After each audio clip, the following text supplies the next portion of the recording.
Formule 1, trajectoire exceptionnelle pour le circuit du Castellet qui devrait donc, à partir de cette année et jusqu'en 89, accueillir le Grand Prix de France de Formule 1. Quelques étapes chrono de ce temple de la vitesse varoise.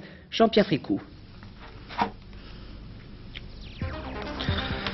Le circuit qui est sur le point d'être consacré par la confiance sportive est né en 1969 de l'imagination d'un autodidacte visionnaire, Paul Ricard.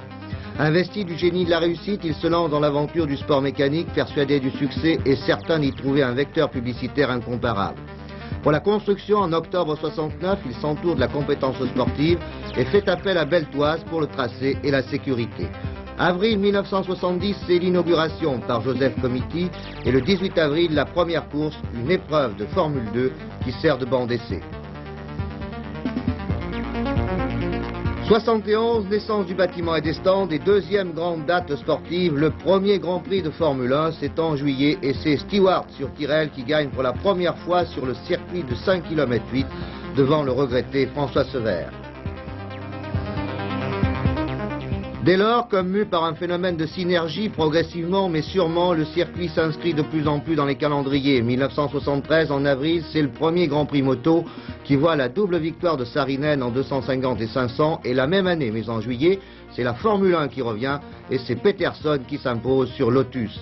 Désormais, le rythme est pris, une année sur deux, le Grand Prix moto et le Grand Prix de Formule 1, jusqu'en 1978, où le bol d'or vient s'installer à son tour.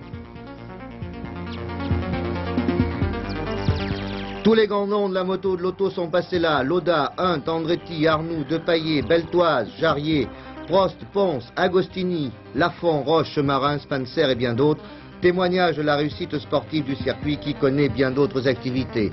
En 15 ans, il a accueilli toutes les disciplines des sports mécaniques grâce essentiellement aux conditions de sécurité unanimement reconnues et à une situation géographique privilégiée pour les essais et les compétitions. Aujourd'hui, le Paul Ricard va probablement prendre une dimension supplémentaire en devenant le premier circuit de France et en progressant dans les hiérarchies européennes et mondiales. Cette annonce était donc faite ce matin chez nos confrères Var Matin République et Le Provençal. La signature officielle devrait avoir lieu dans les heures qui viennent. Fait divers dans un parking souterrain de Marseille.